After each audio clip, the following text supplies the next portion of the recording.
Hey guys, Dave here. I'm on my way to pick up a pretty nice collection. I'm super excited about this one. I'm going back to a collector's house that we've been to a few times in the past. His house is absolutely amazing. You're gonna love it. Stay tuned.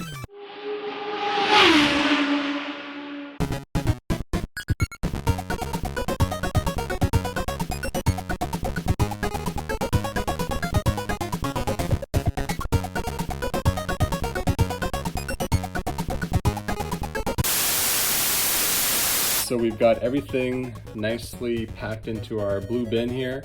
Everything fit pretty well. Mike's gonna kind of go through it, tell us some of his favorite games, maybe some neat Ray Kart trivia. Honestly, so some of these things, I had like a tough time deciding if I was gonna sell or not. Some of the SNK stuff, for example, which I really like. My MVS collection.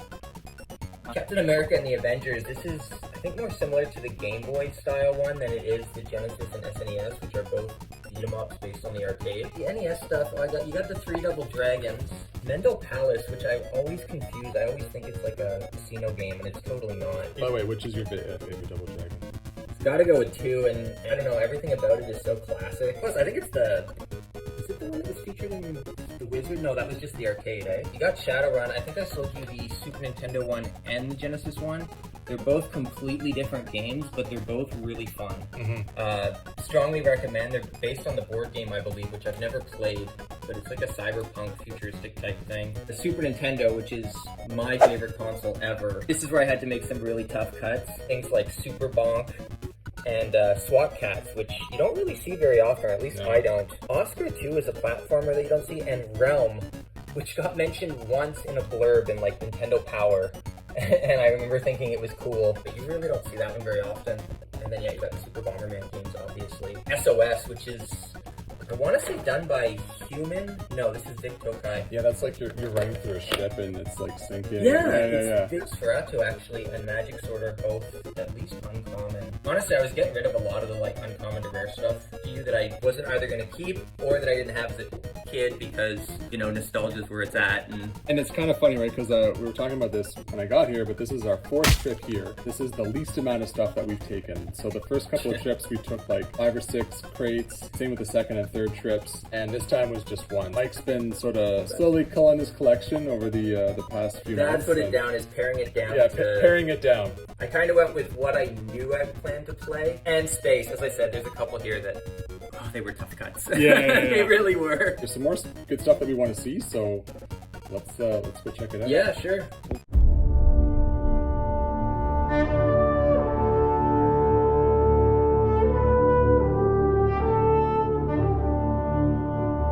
That would be my Doctor Who pin. This is my newest one. I really want Dave to play this one tonight. Cool. Because the Time Expander is a dope toy. And I just really like the kind of retro feel they went for this. It's the original run of Doctor Who. It's a fictional episode. So it's kind of an episode of Doctor Who that they never actually aired. It's just made up for this machine. Cool. Very cool. This one here, Pinball Magic, this is done by Capcom. I actually thought that this might be the one of most interest to people. It's an incredible machine. Capcom was only in pinball for a year and a half. They made some really cool stuff. This was the very first one they ever made. Only 1,200 copies. Wow. Yeah, oh yeah, like pinball numbers they're just a different breed. Like 1,200 for all of North America just seems so ridiculously low. Right? Yeah. Like it's unbelievable. Yeah. The highest selling ever was Addams Family, and it's like a little over 20,000. But this one has so many toys, it actually has the most patents of any pinball machine ever made. That record stands to this day. We saw Doctor Who. This one actually is Whodunit. This machine got me back into pinball as an adult. It's a Whodunit murder mystery theme, set in a casino in like the 40s. And you have to like make certain shots. This is the elevator. You can go up and down the elevator. You exit the floors.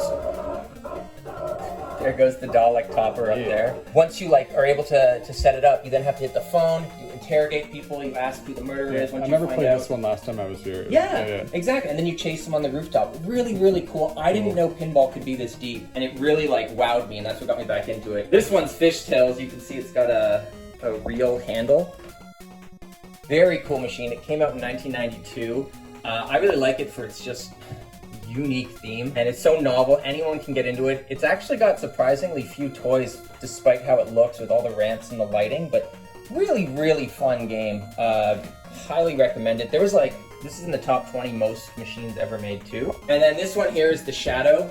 A lot of people like to disregard the Translight, the back here, because it's got the movie stuff there. But if you actually look at the board, it's based on the comics of the Shadow, who actually inspired Batman, believe it or not. He was an old Pulp Fiction character. This is actually my highest rated pin. People really like it, and funny enough, it should be rated even higher, but everyone hates on the art for it. A lot of people straight up change it. I remember you mentioned that last time. It's crazy. It doesn't even look that bad. Like, it looks, you know, No. just, it's like, it looks very much of its time. I was gonna say, I don't mind because it's hand-drawn. If it was like Photoshop art, I find that so ugly. The cool thing about this too is the upper play field here. So once the ball comes up here, it's kind of like Breakout, and you want to hit these things about 30 times, and then the back one will drop off, and you hit the ball back there, just by moving this thing left and right with the flippers. It's really cool. Very cool. We sort of made our way over to the NES Super Nintendo shelf. Yes. So like, if you could picture, like the last time we were here, there were multiple shelves like this.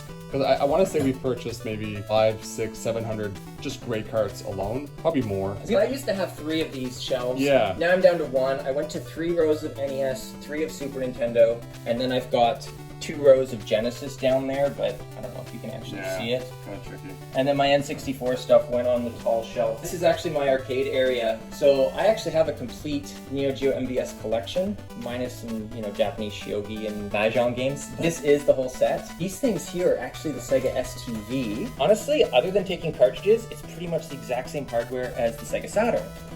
You can see like Radiant Silvergun, Cotton 2, Decathlete, like these were all Sega Saturn games as well that were direct ports from the arcades. And then these are the Atomus Wave cartridges. And then these other ones are new purchases. They're the red ones. They are PGM, which was actually like a Taiwan-based one who kind of copied the NEO Geo, but with a little bit better tech. It came out a bit later. Very I have cool. to get cabinets for, well, at least for the Neo Geo, and then I can just switch stuff around with JAMA. So we now have Dave. He is playing Doctor Who. So you're going to want to hit the other one there too. And each one will have different things to get points for. The ball's still back there, so. Yeah. Oh no. So that's the cool thing too with this one is the ball will stay there even when you're playing multiplayer. There's also a flipper here too, eh? Yes, I literally just noticed that for the first time. Come on. Oh, let the man hit his target. Dude. There you go. Yes. All right, guys, so I have to head back home, but just wanted to thank Mike for sharing his collection, his pinball collection, his love of pinball. Thank you very much, Mike. Yeah, no problem. I'm glad you came over, Dave. Cheers, man. Cheers, buddy.